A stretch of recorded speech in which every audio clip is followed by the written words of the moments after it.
Olá para você, inscrito aqui no canal Pão do Advento. Voltamos para mais um estudo da Palavra de Deus, né? Antes de nós começarmos aqui o estudo de hoje, eu quero pedir desculpa a vocês aí, porque não tivemos o vídeo semana passada, né? Infelizmente eu estava muito atarefado, né? Como aconteceu também na lição anterior. Teve um dos vídeos que ficaram faltando, né? Uma das lições faltaram. Infelizmente, para esse trimestre também, né? O segundo vídeo faltou.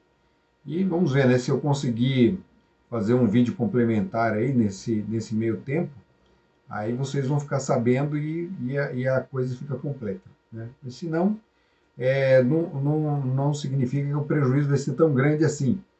Nós estudamos na lição passada a história de Moisés. A história de Moisés. Então vou fazer um pequeno resumo aqui da história desse grande patriarca, né? Moisés foi um homem escolhido por Deus para libertar o povo de Israel, que era cativo no Egito. Então o povo de Israel viveu ali por mais de 200 anos, né? A gente fala em cativeiro de 400 anos, mas eles viveram no Egito como escravos há aproximadamente 200 anos. Não foram os 400 anos como cativos, mas eles estiveram afastados da terra da promessa durante um período de 400 anos, né? Eles foram para o Egito por causa da fome, permaneceram ali, ficaram ali, foram crescendo ali. Eles saíram da terra prometida, né? Eles deveriam ter voltado. Infelizmente, por terem ficado, acabaram se tornando escravos. E aí Deus, né, no momento certo, na hora certa, ele levantou Moisés, e Moisés foi usado como seu instrumento para libertar o povo do cativeiro. Então nós temos esse movimento, né, na história do povo de Israel, a libertação do povo do cativeiro egípcio, como um marco na história de todo Israel. Ele não é um assunto assim, apenas uma história para a gente aprender sobre a fé, para aprender apenas sobre como Deus tem poder para libertar o seu povo. Não é isso. Na verdade, ele tem uma lição muito profunda e ele abarca o tema, inclusive, que nós vamos estudar hoje aqui, que é o tema da aliança, a aliança eterna. Então, o tema de hoje é aliança eterna. Nós já falamos sobre a aliança eterna aqui também numa outra lição. Eu vou deixar o card aqui na parte superior do vídeo. Você pode clicar nesse card e você vai ser direcionado para o vídeo onde falamos sobre a aliança, né? Os parâmetros da aliança, por que Deus fez aliança com o seu povo. Hoje nós vamos fazer uma recapitulação disso, né? Mas o outro vídeo ele é um pouco mais profundo. Você pode ir lá, seria muito bom você assistir. Então, o tema da aliança, ele é um tema que perpassa toda a palavra de Deus. Ele está presente desde o início, desde o Éden até o final, até o Apocalipse. Então, muita gente vive o cristianismo como se fosse independente de uma aliança, de um pacto, ou de que nós vivemos num pacto diferente, num outro pacto. A palavra de Deus, ela fala de uma aliança, chamada de aliança eterna. Ela é eterna porque ela foi feita lá atrás, desde antes de que o homem pecasse, antes que o homem caísse, né? No livro de Apocalipse nós temos uma passagem que declara assim, que Jesus ele é o cordeiro que foi morto desde a fundação do mundo. Ele foi morto desde a fundação. Nós sabemos que Jesus não morreu na fundação do mundo. Ele morreu depois de aproximadamente 4.000 anos de história da humanidade aqui na Terra. Depois de 4.000 anos. E então, por que o texto diz morto desde a fundação? Porque o plano e a aliança já estavam formulados desde a fundação do mundo. Então, antes que o homem fosse criado, antes que o homem viesse à existência, Deus já tinha um plano estabelecido para que, se o homem caísse, se o homem viesse a transgredir a sua lei, ele teria um resgate, haveria uma forma de resgate para que o homem não se perdesse eternamente. Então Deus já tinha uma provisão. Às vezes a gente fica perguntando assim, por que Deus permitiu que tal coisa acontecesse com o mundo, né? Por que Deus, onde estava a sabedoria de Deus? Deus não poderia ter impedido, Deus não poderia ter aparecido ali na hora de Adão e Eva se aproximarem da árvore proibida. Não precisava, não era necessário. Sabe por quê? Porque eles já haviam recebido instruções de que não deveriam comer do fruto. Eles deveriam acreditar em Deus. Então, eles estavam sobre uma prova, sobre um teste, de que se eles permaneceriam fiéis a Deus, mesmo ele não estando presente. Então é muito fácil você ser fiel a Deus na presença dele, né, se ele estivesse ali presente.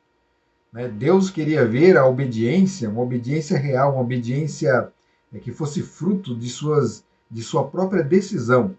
O que estava sendo testado ali era a liberdade de escolha que os nossos primeiros pais receberam, que é a mesma liberdade de escolha que nós temos hoje. Todos nós somos livres. Todos nós podemos escolher entre o certo e o errado, entre o bem e o mal. Lembro que a nossa primeira lição aqui, nós falamos sobre as bênçãos e maldições da aliança. Moisés ele apresenta no final do livro de Deuteronômio as bênçãos da aliança e as maldições da aliança. Quem quebra a aliança recebe as maldições, e quem obedece à aliança, quem vive dentro da aliança, ele recebe as bênçãos. Então Deus ele coloca diante de nós hoje o caminho da vida e o caminho da morte. E Moisés fala: eu aconselho que vocês escolham o caminho da vida para que vivam. Então nós temos essa escolha. Adão e Eva tinham essa escolha. E, infelizmente eles escolheram o pior caminho. E agora estava tudo perdido? Não. Deus ele vem, ele aparece, ele procura. Então a gente fica preocupado assim, poxa, mas Deus ele foi muito injusto. Ele não foi injusto.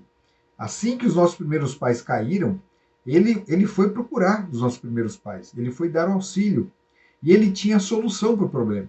Então havia um grande problema que surgiu com a queda, com a transgressão da lei, e Deus agora aparece para resolver o problema. Então o problema tem solução.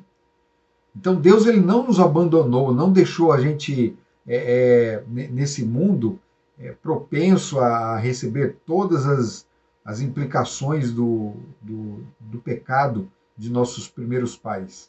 E pecado esse que nós herdamos. Deus ele estabeleceu um plano, e nesse plano ele tinha saída, e a saída era perfeita. Se nós não usufruirmos hoje de toda a perfeição dessa saída, é porque nós continuamos pecando e quebrando a aliança. Infelizmente, quando a aliança é quebrada, vem as maldições. Não tem jeito. Então Deus ele fez ali, após a queda do homem, ele fez um pacto com Adão e Eva. E Caim quebrou esse pacto. Caim, ele cometeu um homicídio, ele matou o próprio irmão. Ele quebrou a aliança ali, e a terra sofreu por conta disso. E ao sair dali da presença de Deus, de Caim surgiu uma geração de homens corruptos, homens que imitavam a atitude de Caim e que pioraram muito mais. Eles foram indo de mal a pior, até chegar ao ponto que Deus não podia mais suportar esses homens na terra. Isso tudo era quebra da aliança. Então, o problema da humanidade, o problema do mundo, o problema do mal aqui, não é de Deus. Deus não é o culpado, mas são os caminhos que o homem escolhe seguir. Ele não precisava seguir esse caminho. Ele poderia seguir o caminho da justiça desde o início. Receberiam as bênçãos da aliança e poderiam passar por todo esse período de prova incólumes, sem riscos, né? Sem mais riscos. Haveriam problemas que adviriam sim da queda, mas não seriam como os problemas que nós temos hoje. O mundo poderia ser melhor, acredite. O mundo poderia ser melhor se a humanidade tivesse abraçado a aliança. Infelizmente, Deus estabeleceu planos, e Deus trabalhou com o povo, escolheu um povo para que esse povo pudesse iluminar a terra com a aliança, com a proposta de Deus, mas esse povo também não cumpriu a missão. E o mundo sofre por isso. O mundo sofre as consequências dos atos desses homens que foram escolhidos. Eram homens que deveriam abençoar toda a terra. Né? Quando Deus chama Abraão, quando Deus faz o pacto, a sua aliança com Abraão, ele fala assim: olha, em ti, Abraão, serão abençoadas todas as nações da terra. Então, aqueles que não foram alcançados pela aliança, ou aqueles que receberam uma aliança truncada, né, porque a verdade ela vai se perdendo, né, de boca em boca. As pessoas não, né, procuram misturar suas ideias com as ideias de Deus, querem melhorar aquilo que Deus já deu, que é perfeito já, aquilo que Deus já estabeleceu como perfeito, eles querem melhorar, eles querem acrescentar coisas, e aí a aliança vai chegando truncada para outros povos, e não tem como Deus permanecer ali no acordo da aliança, num pacto que já foi deteriorado. Então a aliança ela tem que ser perpetuada, ela tem que ser conservada, tem que ser firmada, estabelecida, pregada, vivenciada por um povo. Esse é o propósito desde o início. Então Deus ele tem sempre um povo, alguém que permanece, que segura a tocha da aliança para que as outras nações sejam abençoadas. Então vamos lá, vamos entender aqui um pouco sobre a aliança. Vamos ler o texto de Gênesis 17, 7. No texto ele declara: estabelecerei uma aliança entre mim e você e a sua descendência no decurso das suas gerações, aliança perpétua, para ser o seu Deus e o Deus da sua descendência. Então aqui é a aliança com Abraão, a aliança firmada com Abraão. Abraão foi o primeiro com quem Deus fez aliança? Não. Deus fez aliança já com Adão e Eva ali no Éden, quando ele promete que pisaria a cabeça da serpente, e ele traria a redenção por meio do descendente da mulher. Então, desde aquele dia, todos os povos que vieram ali de Adão esperavam o descendente, a vinda do descendente. E o descendente iria demorar muito ainda para chegar. O filho da promessa, né? Demoraria para chegar, mas ele viria. Então foi firmada ali com Adão e Eva, depois foi repetida com Noé, depois foi repetida com Abraão, e a cada repetição Deus ele vai acrescentando novos elementos e novos fatores dentro do pacto. Depois ela vem e Deus conversa com Moisés, e ela é estabelecida ali com Moisés. No final da jornada, Moisés relembra toda a promessa, que é isso que acontece aqui no livro de Deuteronômio, o livro que nós estamos estudando. Depois ela é firmada de novo com Davi, e ela lá é repetida, ela é reformulada com Jeremias, após o cativeiro babilônico.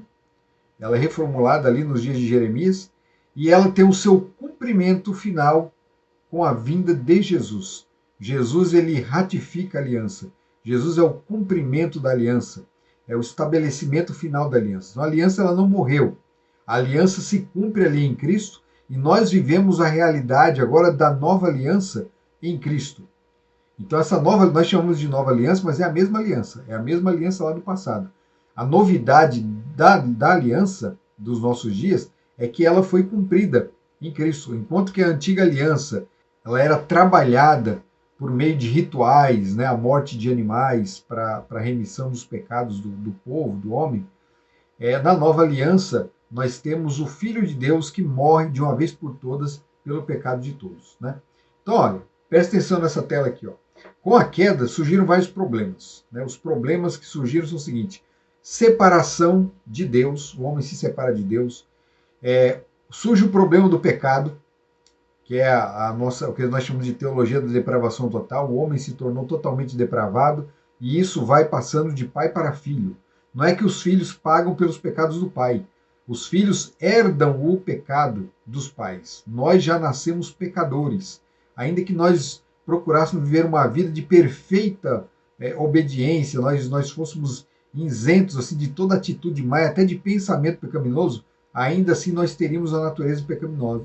E o problema do pecado ainda estaria em nós, teria que ser resolvido.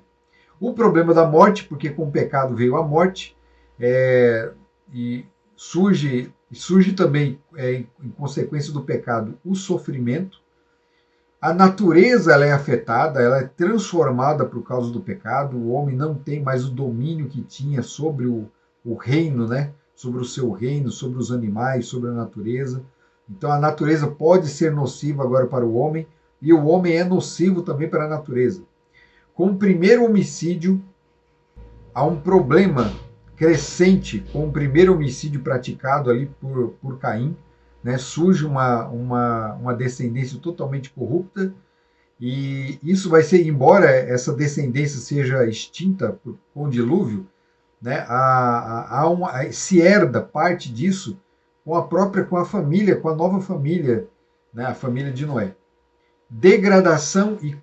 A degradação é continuada e crescente. Então, à medida que o tempo passa, o homem vai se tornando cada vez mais degradado.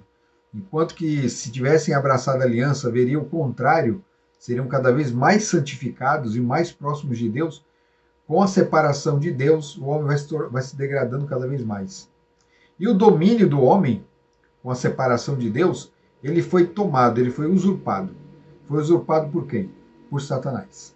Satanás, o grande enganador, ele passa a ser o dono do planeta, o príncipe deste mundo, como diz o próprio Jesus.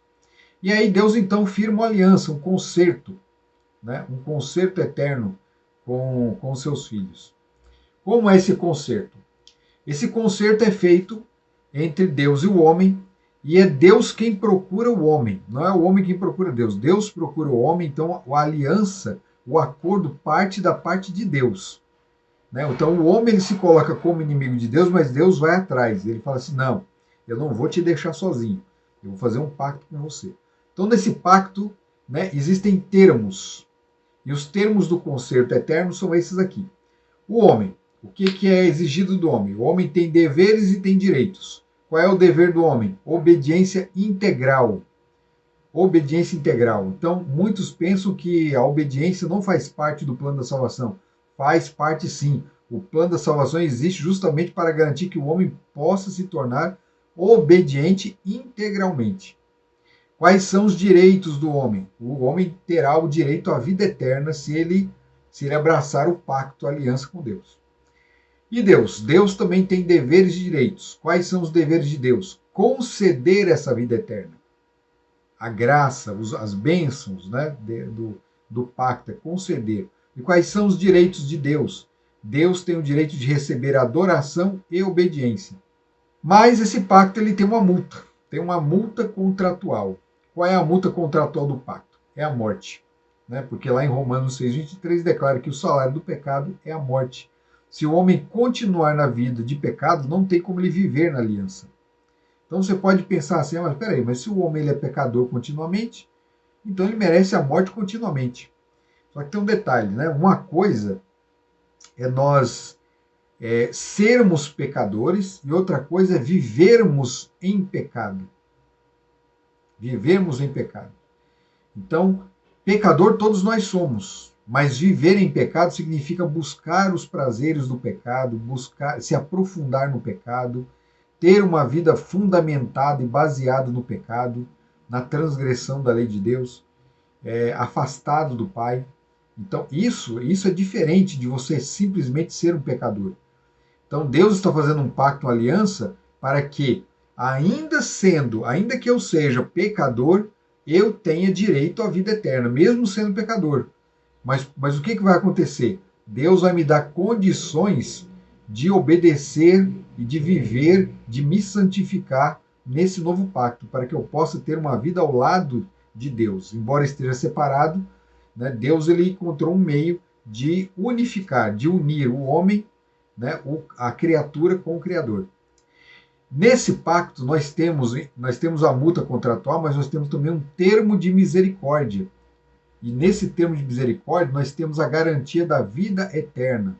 Porque, embora o salário do pecado seja a morte, a vida eterna é o dom gratuito de Deus. Romanos 6,23, o mesmo texto.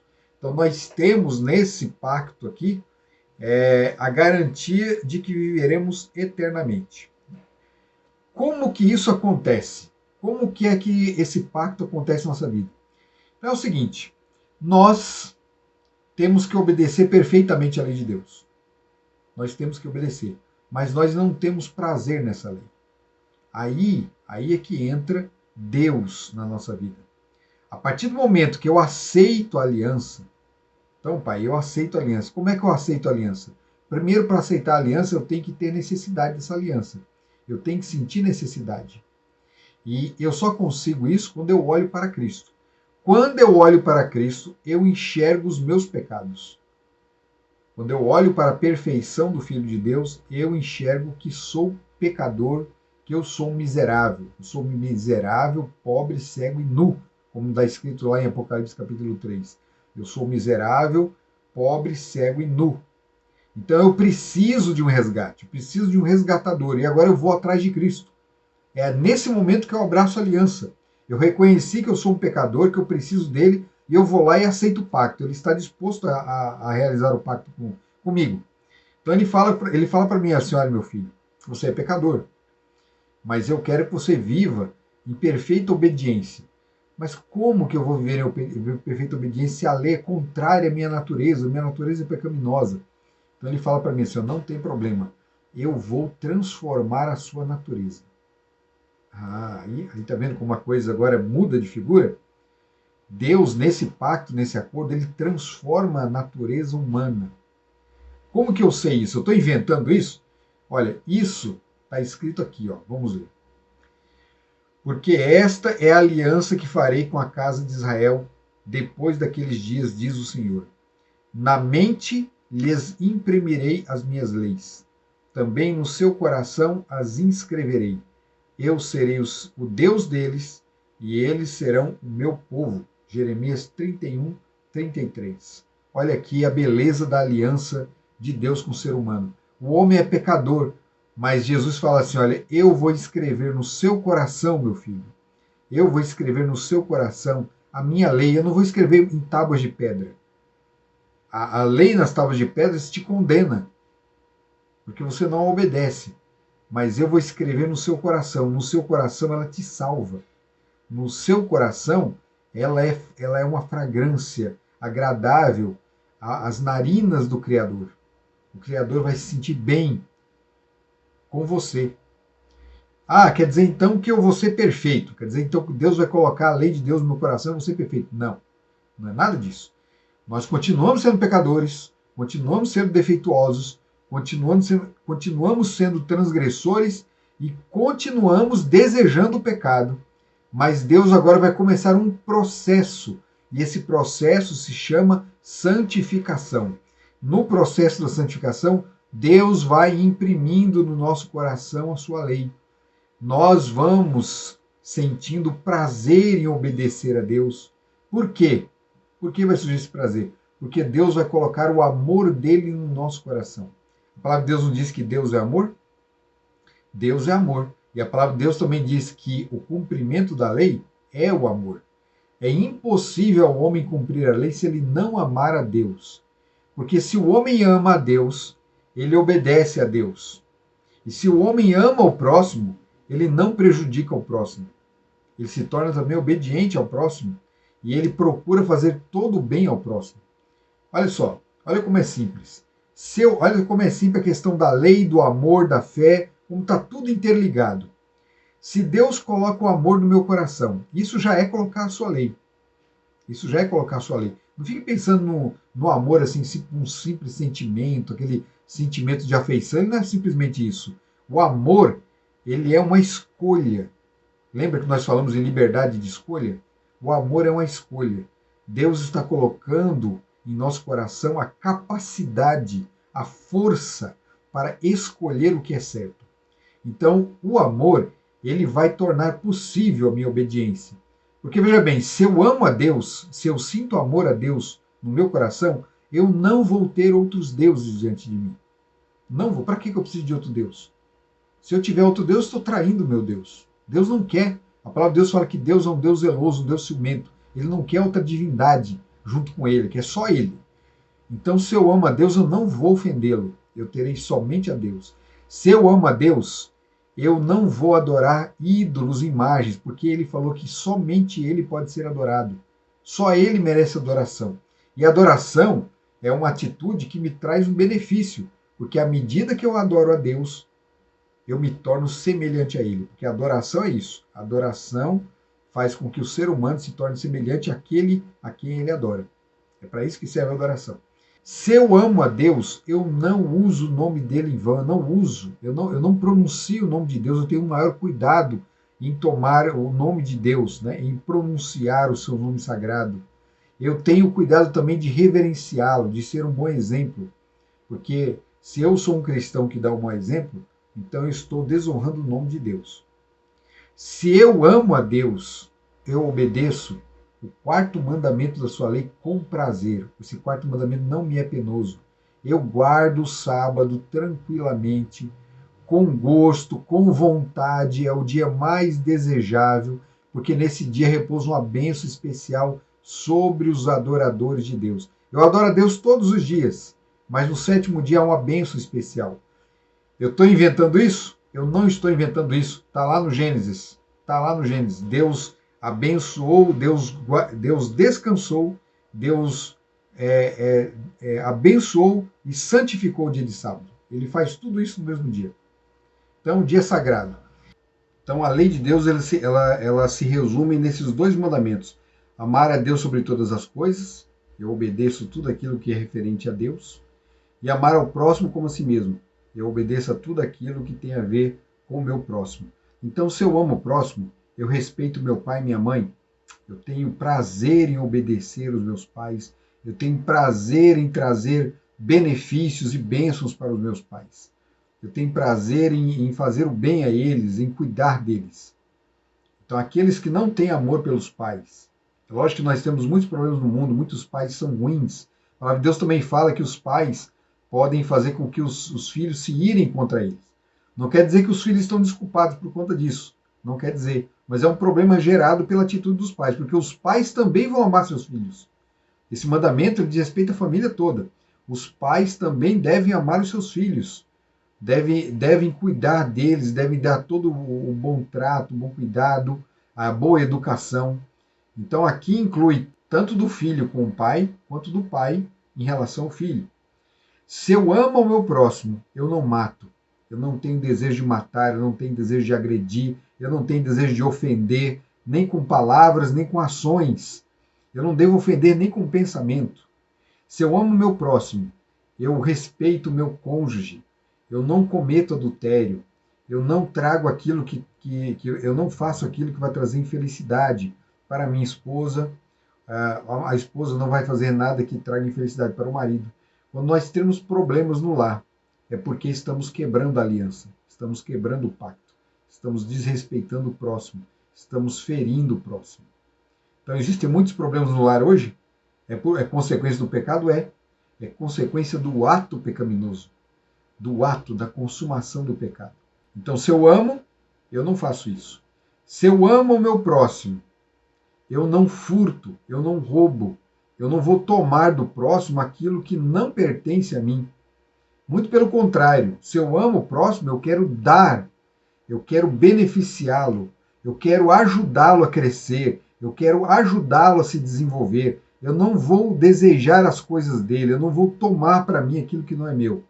Então, olha só, a lei de Deus, né, ela tem várias proibições, mas dentro dessa proibição subentende-se já o movimento contrário. O movimento contrário. Porque aquele que não furta, ele não só não furta, ele ajuda, ele auxilia o próximo.